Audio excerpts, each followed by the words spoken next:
Has Trump finally met a crisis his playbook can't control? What happens when a strategy built on maximum pressure runs into an opponent that refuses to back down? After working its way through trade wars and global rivals, the same playbook is now being deployed against Iran. But this time, the stakes go far beyond tariffs. In a two-part Truth Social post 6 months ago, Trump said the United States would shut off critical exports to China and raise tariffs on Chinese goods to 100%, a maximalist threat to regain lost American leverage. If that all sounds familiar, that's for a good reason. Today, the United States faces a remarkably similar kind of economic threat from Iran as it did from China last year. In response, Trump is employing the same extreme playbook he used against China and other trading partners. Dial up the threat to 11, demand the world, and settle for something more than America started with. Trump has threatened massive retaliation against Iran if it fails to open the Strait of Hormuz, the critical waterway through which 20% of the world's crude typically travels. On Sunday, Trump once again upped the ante, saying the US Navy would blockade the strait. The problem is, this isn't a trade war, it's actual war, and the latest strategy shift could put more US troops in harm's way. So far, Trump's extreme threats against Iran aren't working, risking enduring economic pain for consumers and a deadly war that has cost the lives of thousands. The Tariff Playbook. Over the past year and a half, Trump frequently issued maximal threats against various trading partners to varying degrees of success. Although Trump earned a well-deserved reputation for backing off his most alarming threats, taking control of Greenland, forcing Brazil to call off its election fraud case against former President Jair Bolsonaro, many trading partners acquiesced to Trump's terms. Iran is responding in a way similar to China's earlier stance. When faced with US tariffs, China restricted exports of rare earth minerals, which were critical for electronics and defense. This forced the US to ease some of its pressure. China produces about 90% of the world's rare earths, a group of 17 elements used in defense, electric vehicles, energy, and electronics. The United States has only one rare earths mine and depends largely on China for its supply. China made that list strategically, said Mel Sanderson, a director at American Rare Earths, told Reuters at that time. Iran is now using its control over the Strait of Hormuz similarly. The country sees the waterway as its main leverage against the US, using it to influence global oil supply and push for negotiations. Iran has not backed down despite strong warnings from Washington. Hormuz strained before the war, the strait, a narrow route carrying about a fifth of the world's oil and gas, was treated as an international waterway. Iran monitored activity, sometimes harassed ships and intercepted vessels, but did not try to take full control. Now that situation has changed. Iran has moved from tracking tankers to effectively controlling movement, acting as a gatekeeper by deciding which ships can pass and on what terms. It is also seeking to charge vessels for safe passage. From the Gulf's point of view, this has raised serious concerns. Mistrust of Iran has increased after its strikes on energy sites and commercial hubs in the region. The impact of the standoff is already visible in global markets. After Trump's blockade threat, Brent crude prices jumped 8% to $103 per barrel, with analysts warning of further increases. Higher oil prices are expected to affect consumers directly. Rising fuel costs could increase overall expenses, with households already spending more due to inflation. Iran's oil exports, estimated at around 2 million barrels per day, have been adding supply to the global market. Any disruption could tighten supply further and push prices higher. Iran won't back down. Iranian leaders have made it clear they are prepared for economic pressure. Speaker of the Parliament of Iran, Mohammad Bagher Ghalibaf, said, "Enjoy the current price of gasoline. You will soon miss $4 to $5 gasoline," warning of rising fuel costs if the blockade continued. According to a CNN report, prolonged conflict could push oil prices above $120 per barrel, increasing pressure on global economies. Higher fuel costs could also raise borrowing costs and inflation. Despite military losses, Iran continues to hold economic leverage through the Strait of Hormuz. For now, it is not showing signs of stepping back, signaling a prolonged standoff with the United States. Is the US blockade in Strait of Hormuz legal under international law? We've spoken to Douglas Guilfoyle, a specialist in international law and maritime security, on the legality of the US blockade. Guilfoyle, a professor at the University of New South Wales in Australia, said international law acknowledges maritime blockades as a potential tool of economic warfare, but adds a number of important limitations. One is that neutral trade that doesn't connect with Iran should be allowed through, he told Al Jazeera. Another important limitation is, for the blockade to be legal, it must be effective. It must be applied against all vessels, he said. We've only heard so far of one vessel successfully making it through the blockade. So that sounds like an effective blockade. Guilfoyle went on to say that any blockade must not result in adverse impacts on civilians. The critical point is that it does not have the consequence of starving the civilian population or denying them access to, say, vital food and medicine, he said. That's obviously being the criticism of Israel's blockade, for example, of Gaza. The White House is using the conflict in Iran to justify fast-tracking policy decisions that would ordinarily require a deliberative process, setting up another test of the president's emergency powers.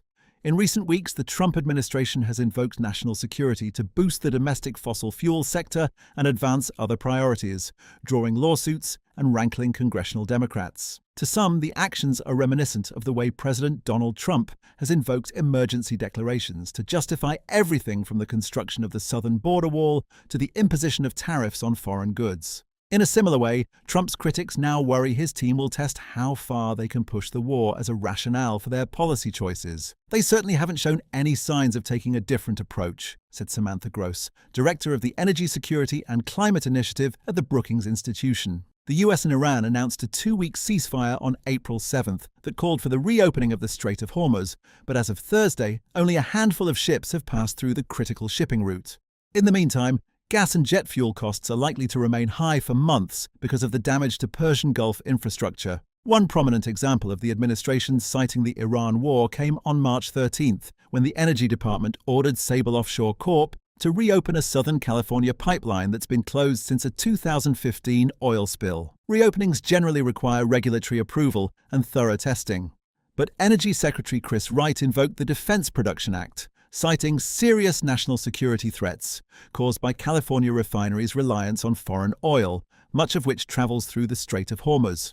California promptly sued, calling the decision a breathtaking power grab that could open the door to more federally ordered restarts of unpermitted and non-compliant facilities. Separately, but on the same day as the Sable decision, Defense Secretary Pete Hegseth said the war in Iran has disrupted global oil supplies, necessitating more oil and gas production in the Gulf of Mexico. But ongoing Endangered Species Act lawsuits could halt those efforts, which would have disastrous consequences for our national security, Hegseth wrote in a letter to the Endangered Species Committee, known as the God Squad. 18 days later, the panel, which hadn't met in 34 years, exempted all oil and gas operations in the Gulf from the statute. Environmental groups responded with a pair of lawsuits, calling the exemption arbitrary, capricious, and out of compliance with the Administrative Procedure Act. Taylor Rogers, a White House spokeswoman, said the God Squad has full authority to grant exemptions under the Endangered Species Act, and that Hegseth's order was needed so that America's energy streams would not be disrupted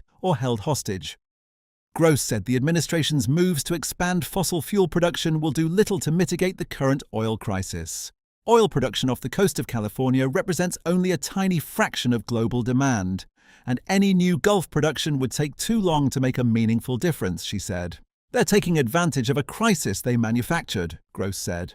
Vice President J.D. Vance said on April 13th, the United States has made a lot of progress in its offer of peace to Iran, leaving it now up to the Iranian regime to decide whether to progress with peace or continue fighting after negotiations in Pakistan ended without a deal. In an interview with Fox News' Special Report, Vance said the US delegation left Pakistan after 21 hours of talks because the Iranian side was unable to finalize an agreement without approval from Iranian Supreme Leader Mojtaba Khamenei. I think the team that was there was unable to cut a deal, and they had to go back to Tehran, either from the Supreme Leader or somebody else, and actually get approval to the terms that we had set, Vance said.